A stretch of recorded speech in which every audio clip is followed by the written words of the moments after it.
Naku na, may babati ba sa atin? Galit ba kayo sa amin? Marami rin namang naiinis sa amin. Marami nakukonyan sa amin. We really cannot please everybody. So please! Ha? So naging biktima ka rin ng bullying. Yes, kuya, opo. Ako naman, yun nga yung dahil kakasabi mo ng pinagawa. Hindi, aminin mo sa kanila. Kasi akala nila nagsisinungaling kami. Alam mo, yung na magbasa ng comments. Pati tuwa ako sa mga kwento mo, ngayon umay na ako. Ini-skip ko na nga kapag ka magkukwento ka na. Pero sana lagi kang manood ng GMA para mas makilala mo naman kami doon, ha?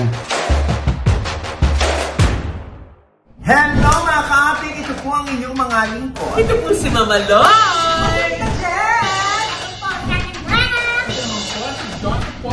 At ito naman po si Papa O, si Lord Pizia. Ano pa nga ba? Ang lagi niyong inihilig sa amin. Chika mo na! Dali! Ayan, syempre, meron tayong bisita ngayon, no? Oh, wow! So Ayan po si excited! Jessica Alfaro. Ano ba yan? Diyosa yan. Diyos po! Diyos ako. Oo, Diyos ko. Kala ko Diyos Alparo. Gusto ko na po, diba? Alam, para mas maganda yung suot mo yan. Kasi pag suot mo yan, hindi ka inuubo. Kasi babalik ko lang po ang aking talim Prada. Spelling. Ano spelling ng Prada? A-R-A-D-A. Parada. Ayan, syempre. Kami na po ang bumabati. Alam kung gusto nyo kaming batiin ng happy 2nd anniversary. Yes!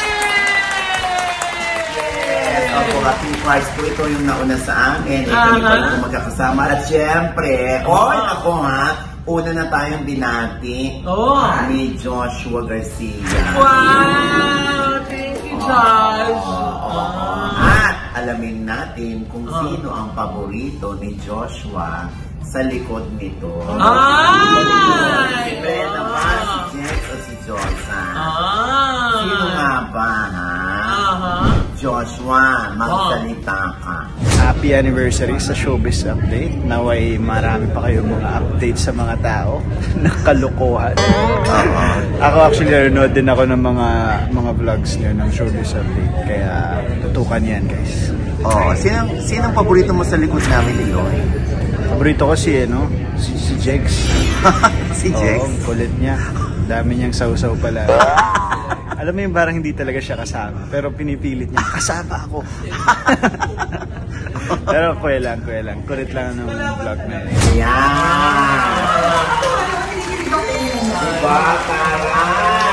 Ako nagtatapo kay Joshua Garcia. Bakit? Kung lumayo pa Oo. Kababayan ko na, ikaw pa napili. Joshua Garcia, huwag kang dadaan sa amin, ha? Bakit? Nakakaloka ka. Tingnan mo, no? Di ba ang dating ni Josa? Parang kaaahon lang sa batalan. Katatapos lang niya magsampay. Para sa inyo, walang maganda sa akin. Pero marami pang gustong bumati sa atin, na mga kaibigan nating artista at yung mga naaaliw sa ating segment na ito. Naku na, may babati ba sa atin na mga na-topic natin na akala ng mga tao baka galit sa atin? Galit ba kayo sa amin? At saka sino pa talaga yung mga paborito nila sa likod? Oo, sige, malalaman natin. Ayan.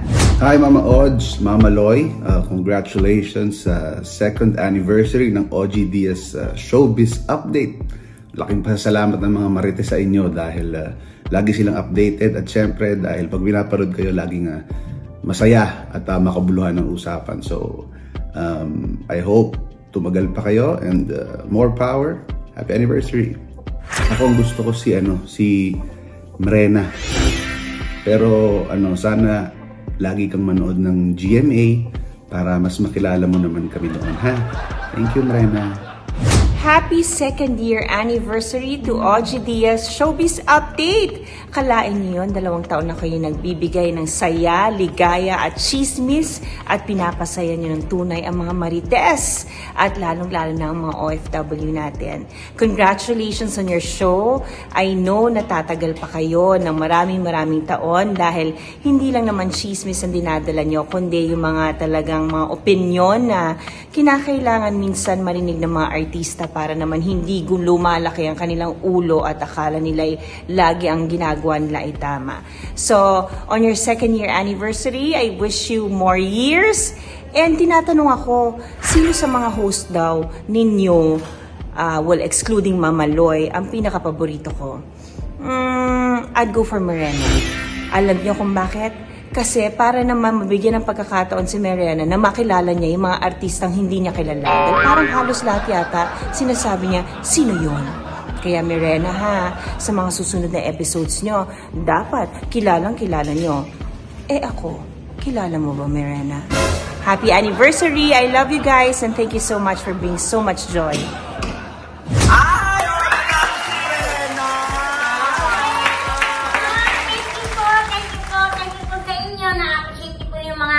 Pinagagawa ko dito. Hayaan niyo po, lalo ba po ako magmamagita? Lalo po, hindi kilalanin niyo mga artistang baguhan dun sa GMA. Pero alam mo, paborito siya ni ano? Nino? Rita Daniela. Ha? Talaga ba? Sabi? Oo. Talaga? Siya ni Rita. Huwag ka raw, makalabas-labas abang ang kanya sa kan. Mayabang na siya ngayon, pagkit ng anak na ha? Dapat magyabang Alam ni Mariana o alam ni Mariana? Diba? Kilala niya. Okay, alamin natin ngayon kina Jex, kay Mrena, tsaka kay Josa. Okay, ano yung mga karaniwang bati sa inyo ng mga tao? Mula nung kayo ay maging backers dito sa OGDS Showbiz Update. Ikaw, Josa. Ayun po, lagi nila sinasabi sa akin na natutuwa sila sa aking mga kwento. At minsan, pag may mga blind items, sino ba yun? Hindi kami makatulog kakaisip. Ayun, pag nakatulog ko sila, lagi silang nagsasabi sa akin na, napapanood kita sa Showbiz Update. Kaya lagi ako excited na tumuntong dito. Dahil alam ko marami nag-aabang sa akin. At marami nag-aabang ng kwento mo, Jos. Yes! At dito, OG, ayun, yung may Showbiz Update, parang nagkaroon ako ng parang bagong ipinapakita sa tao na hindi lang ako punta sa birthday yan, hindi lang ako puro boy, at isa lang nila na meron pa akong pwedeng ipakita, like, yun nga, dapat chismisan, yun. Okay. Kala ko Kets nung papakita. Ikaw naman, Mrena. Ako, kuya, ramdam ko talaga yung mga viewers, kuya. Feeling ko talaga, inaabangan nila ako sa labas ng bahay namin, kuya. Ano mga karaniwan? Nakain sila sa akin, kuya. Dahil hindi ko nga kilala yung mga artista. Wala naman ako magagawa, kuya. Ito parang wala naman kaming TV. Kaya nga. Internet ka lang. Pero may nag-message sa akin na pagsabihan daw kita kasi hindi nila matanggap na hindi kilala ni Mirena yung mga artista. Oo naman, Mrena, O bigyan mo sa akin pag nanggaling, pinapasabi sa iyo. Okay na rin, Josa. Hindi rin naman nila ako kilala eh. Ikatay. Parang nito, parang paano lumabas na masama. Oo, ayan. Ikaw naman, Jex. Sumami pang ito, hindi mo nabanggit. Ako magbabanggit nito. Hindi, ito, ang nangyari naman sa akin dito sa Showbiz Update dumami, nagbigay ng Gika. Diba? Lalo na nag-birthday ako. At saka dumami rin ng mga sponsor. Saka in fairness naman sa Showbiz Update naging yung mga sponsor ko dahil ang dami nag-inquire sa kanila. Dito sa Showbiz Update. Ganun tayo palakas. Diba, sabi ko nga sa inyo, nagpunta ako sa Dubai. Kilala ako dahil sa Showbiz Update. Hindi sa channel ko. So may nagawa bang hindi kagandahan ng pagdudubay mo? Yung nadagdagan na kami dito. Parang ayaw yata. Uy, Parang masama sa loob niya. Pero kita, Jex, thank you kasi ang tagal mong nawala. Kuya, diba? Kasi kuya, bumalik na agad siya. Wala kami dito. Ako di parang nung nawala sila, ay, blessing sa akin. Sharing is caring. Ano ba ba? Second year anniversary natin to. Yes. Dalawa rin yung naganda. Ako parang sa third tatlo na.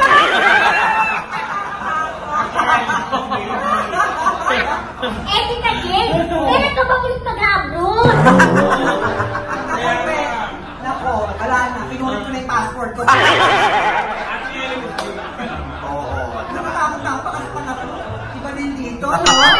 record.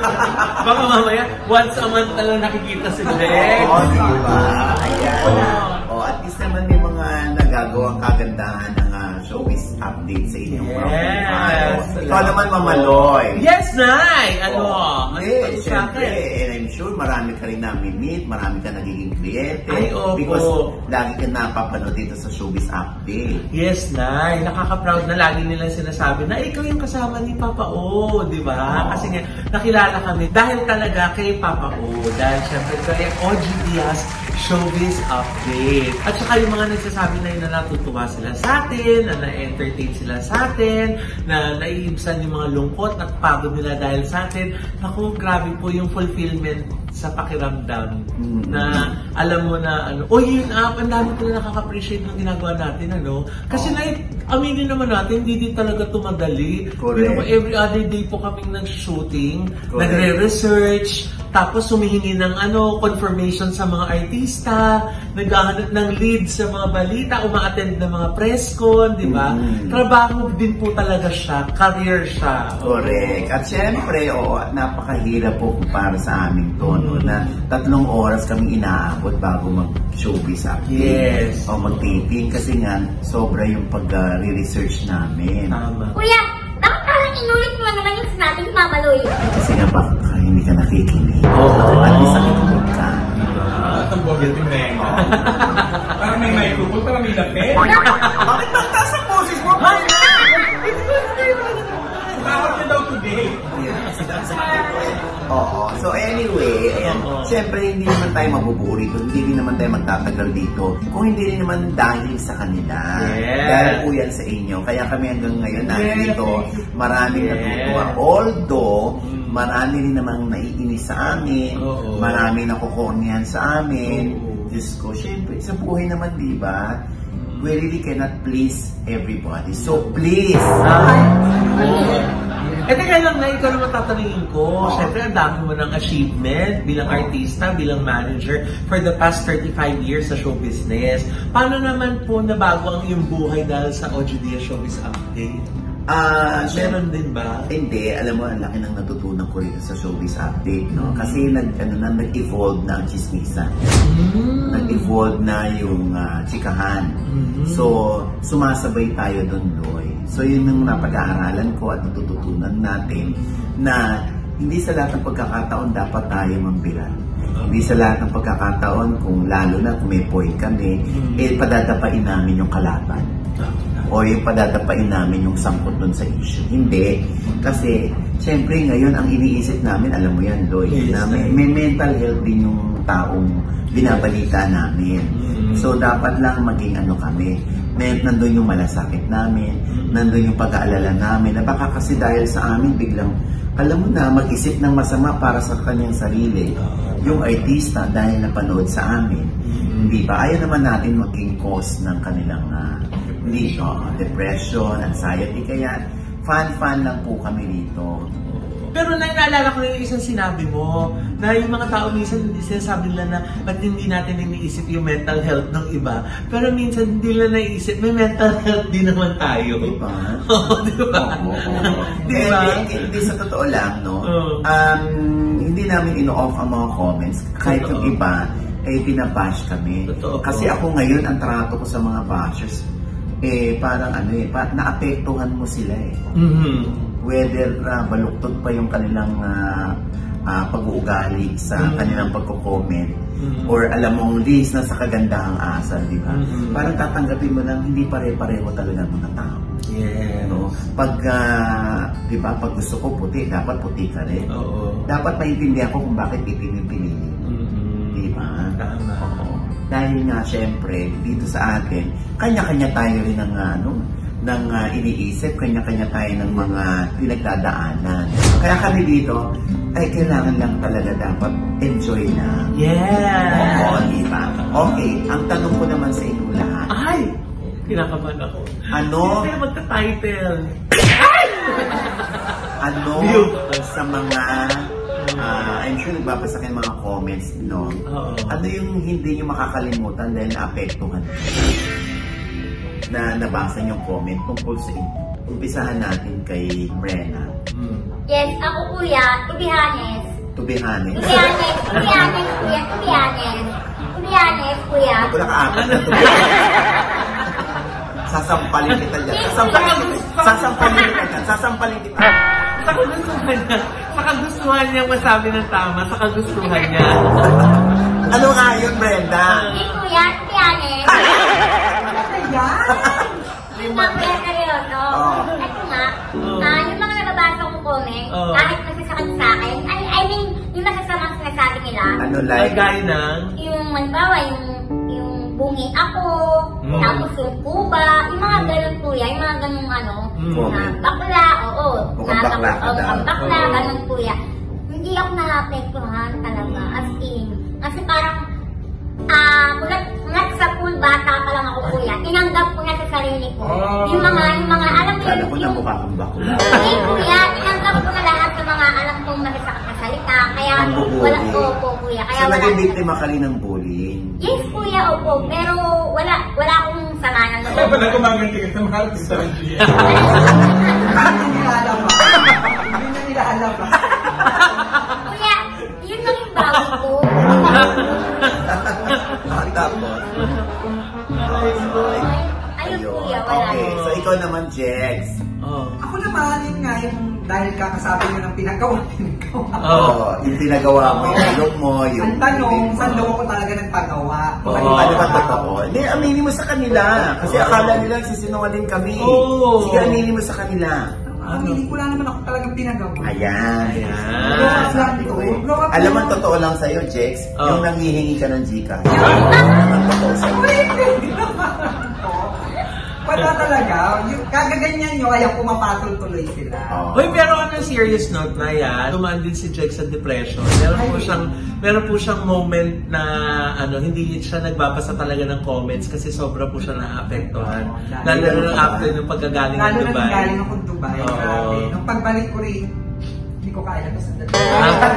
Hindi, nung pagdating ko galing Dubai, parang, ito lang nga sa akin, parang grabe pala, no, yung nagbigay ka ng saya sa kanila, tapos nawala ka, pagbalik mo, parang ayaw na nila sa'yo agad. Parang, ganun lang talaga. No? Tapos, lagi ako nagsasabi kay Mama Loy. Si Mama Loy lang sinasabihan ko, ba't ganun Mama Loy? Alam mo, ayoko na magbasa ng comments kasi naaapektuhan ako. Pero nung, eto na nga, nung medyo okay na, nakuha ko na rin yung craft ko, di ba? Parang, ito lang pala. Tapos, ayun nga, sabi nga nila magpaganda. Para at least binabash ka man, maganda ka na. Diba? Naniwala ka naman. Yan na nga. Binabash ka man, may bawi naman. Alam mo maganda. In fairness. Ikaw naman, Josang. Kumusta ng mga labada? Sabihin ko, parang isa-dream come to din pala sa akin na nandito ako. Dahil noong bata ako, gusto ko maging part ng mga showbiz. Talk show. Oo, showbiz Bingo, diba? Kasi pwede tayo sa kabila sa GMA7. Star Talk. Ayun, Star Talk. Tapos syempre, social media na tayo ngayon. Kaya tuwang-tuwa ako. Kaya kahit luwas ako ng luwas, hindi ako napapagod and excited akong mag-shoot dito. Tapos sa tanong ninyo, parang katulad lang kay Jex, dahil dati, nung ako na yung sumasala, ayun lagi silang tuwang-tuwa. Tapos, one time, ito lang last month, may nagsabi sa akin, dati tuwang-tuwa ako sa mga kwento mo, ngayon umay na ako. Ini-skip ko na nga kapag ka magkukwento ka na. Parang, yung sinabi niya sa akin dati, tuwang-tuwa siya sa akin. Parang sabi ko, gusto kong sagutin. Sabi ko, ganun ba? Kahit naging masaya ka sa akin, sasabihin mo talaga yan sa akin na, alam mo, syempre alam niya, masasaktan ako kapag sinabi ko na parang, ini-skip niya na daw kapag kagalo ko kwento ako. Sabihin man natin totoo, parang, ang mga tao talaga, kaya mo sabihin yun, parang makasakit ka ng kapwa. Kung hindi naman nila sasabihin, paano ka masasaktan? Pero parang, natuwa naman siya sa akin before. Iba yung after. Ayan. Nakita kayo ibabas yung ubo ko. Okay na naman, yung tanggap ko naman, pero nagugulat ako sa mga tao na parang kailangan pa nilang sabihin yun. Siyempre alam na paano pag hindi ko na ginagawa yun. Halimbawa, pag ako yung sumasala, 20 na nag-comment, kunyari, 19 doon, tuwang-tuwa. May isa doon talaga nagsakit comment ang masakit na salita. Paano kung itinigil ko dahil nasaktan ako, na-depress ako, itinigil ko, paano naman yung 19 na tao na tuwang-tuwa sa akin? Parang hindi nila iisip na, ay, paano pag sinabi ko ito kay Diyos, na baka itinigil na to. Kawawa naman yung 19 na nagko-comment na tuwang-tuwa sa mga kwento niya. Ano yung gano'n? May mga tao pa talagang gano'n. May gano'n talaga. Tsaka bago sila iisipin, 10 lang naman sila, 90 yung natutuwa sa'yo. Diba? Just like me. Siyempre, kung meron mang isang tao na bugbog sa mga bashing, ako yun. Tama. So, ba't hanggang ngayon nakakatayo pa rin ako? Kasi, pag alam ko na negative na yung first sentence, hindi ko na tinutuloy-tuloy. Kasi ayoko na siyang basahin. Pangalawa, pag alam ko ng below the belt na, at alam kong lagi siyang ganyan, o binablock ko po yan. Kasi hawak ko yung YouTube. Hindi niya na kami makita kasi baka kami pa mag-iisanghin ng kamatayan niya. Oo, di ba? Sa sobrang high blood niya sa atin. Kaya binablock ko na. Yung iba naman kino-call out kami, na-appreciate po namin yun. Pag meron kaming maling na ibalita, pag nahuli kami sa balita, pag iba yung sinabi namin, ina-acknowledge naman namin yung kamalian naman at kinokorek namin. O hindi po kabawasan sa pagkatao ang paghingi ng paumanhin o pagkokorek ng sarili. Diba? Kaya yung mga pagko-call out, na-appreciate namin yan. Pero dapat constructive. Tsaka yung magko-comment na to put you down para lang itaasin din yung sarili nila. May mga ganun nagko-comment na yun. Kaya sabi ko nga, para din tayong mga artista or mga theater actor, we are only as good as our last performance. Kaya lagi po namin binibigay yung best namin tuwing haharap kami sa inyo. Kasi gusto namin po na masatisfy yung desire niyo for entertainment. Correct. Oo. Ang importante, una, huwag tayo mapipikon. Lalo na tandaan natin, pag sumausaw tayo sa yung isang pa natin sa social media, hindi pwedeng hindi mababasa o mapuputikan yung kabilang paa mo. Ganun lang dito. Ang importante, you matter. Ang importante, nagiging relevant tayo sa ating existence. No? At nakakatuwa dahil maraming pumipick up sa atin na kung saan galing yung balita sa amin, in-acknowledge naman kami. Ganon din naman kami, kung hindi naman galing sa amin yung balita, pinipick up lang namin. At aminado kami na ni-make up kami. Pero hindi sa Quezon Sa circle ba? Hindi, joke lang. Yung mga Saka na yan, yung sinasabi mo, nakakatuwa po pag napipick up tayo na kasi parang, di ba, parang tumataas yung credibility din natin. Dahil nga, gaya po nung nakwento ko kanina, hindi po kami basta lang magbabalita or magchichika or magbibigay ng opinion. Lagi pong bawat balita, hinahanapan namin ng isa pang confirmation or angulo para po maibigay namin sa inyo na fresh, di ba na, yung galing sa atin. Saka may additional pa ako dito, Ogie. Hindi naman sa ayaw ko maka-receive ng mga bad comment na baka naman sabihin nila puro good comment. Mahilig din talaga ako magbasa. Lalo na pag ako yung nakasala. Dahil, ayun baka mamaya meron silang gustong ipa-improve sa akin or may mga gusto sabihin. Pero yun talaga yung masasakit. Parang, ayun po talaga. Yung talagang nila dapat masaktan ka. Oo, parang kailangan talaga ganun. Hindi tayo pwedeng mamili ng mananakit sa atin at ng klase ng pananakit na gagawin nila sa atin. Ang importante lang dapat lagi tayong handa sa pananakit nila. Kung paano natin ito tatanggapin o dededmahin na lamang natin. Oo, saka lang tayo mag-react kapag yung mga tumitira sa atin, yung mga kakilala natin, yung mga personal nating kaibigan, doon lang naman tayo na-apektan. Pero yung mga taong hindi naman tayo kilala, pero kung makapanghusga, parang sila nagpaaral sa atin. Sandali. Nadulit. Ayan, at huwag kayong mag-alala dahil patuloy po kami magbibigay ng saya sa bawat pamilya at syempre, gusto namin magbigay ng ngiti man lang sa inyong mga mukha, lalo na sa mga pinagdadaanan natin ngayon, lalo na nung pandemya, hindi ba? Kaya maraming salamat po sa lahat ng nagkakagusto sa amin. At sa iba na hindi pa nagkakagusto sa amin, magugustuhan nyo rin po kami. Ito po ang inyong mga lingkod. Ito po si Mama Loy! Naku, kung hindi pa po namin kayo subscriber, mag-subscribe na po kayo. I-click nyo yung subscribe button dyan sa ibaba. At kung naibigan nyo ang ating episode ngayon at meron kayong komento sa lahat ng aming chika, mag-comment kayo below, i-click ang like button at huwag kalimutan i-click ang notification bell! Dahil pag tibigyan kayong unang-una manonotify na madadagdagan na po kami ng isa rito sa likod. At syempre pa, ang kanya-kanya naming channel. Yes, sana mag-subscribe po kayo sa channel ko. That's Mamaloy. M-A-M-A-L-O-I. At meron tayong bagong vlog dyan. Yes. At ang Tita Jex channel, may bago rin po akong vlog dyan. Subscribe po kayo sa akin. Yes. Ang YouTube channel ko din po, at Mrena po, M-R-E-N-A. Andiyan na po ang pagbabalik po sa Showbiz Update. Yes. Nung wala ako ng matagal. Ayan. At syempre ako din po, gusto nyo ng mga technique kung paano pumunta sa mga birthday yan. O handa na hindi kayo invited. Marami akong technique dyan. Ayan. Tips. Marami akong Yes. Diyos po, alam po, mag-subscribe po kayo. Yes. Siyempre, gusto lamang natin pasalamatan yung nagpakain sa atin. Yes.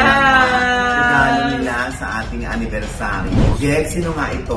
Ang Food Rush Manila. Ayan. Maraming salamat sa Food Rush Manila. Sarap. Oo, di ba? Alam niyo, sa sobrang sarap, hindi na nila ako tinira. Alam mo, nako, pag ito, nagpadala ulit sila. Magpapadala yan. Doon ulit ako makakatikim. Yes, Diba? Food Rush Manila. Magpapadala yan ulit. Para masabi mo, te. Nagpadala, tapos inubos. Hindi, kasi nga masarap. Ang nakakaloka dyan, Doy, no? Huwag na natin ituro, pero may nagbalot. Ay. Na hindi, may mga nagbalo. Kaya naman, naubusan ako. Pero natikman mo naman yung beef with mushroom, di ba? Sarap na sarap. Ay, ang sarap noon. Oh. Ano naman kayo dahil Food Rush? Rush din pinalo. Rush na At dinalo siya talaga ng palihim. Yung hindi mo nakikita, di ba? Yan eh. Diba? At syempre pa, ito pa rin po ang yung lingkod, ha? Papa O, as in OGDS na lagi nagsasabi, nagpapaalala sa inyo na sa tuwing gigising po tayo tuwing umaga, wag na wag po tayong makakalimot, ha? Na magpasalamat sa Panginoon dahil tayo kanyang ginising. Ibig sabihin, may mission pa rin po tayo sa buhay. Sabay sabing, every gising is a blessing! Ano pa nga ba ang lagi niyong hinihilit sa amin? Ichika mo na! Happy anniversary!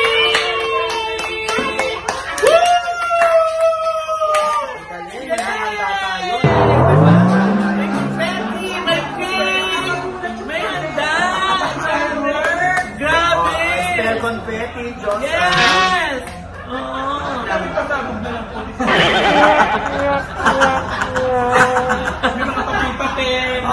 Ayan din naman nalunok na yung mga pasabog. Nalunok yung buo. Oo, ayan. Siyempre po, sa susunod po ay may ngipin na si Mrena. Yes!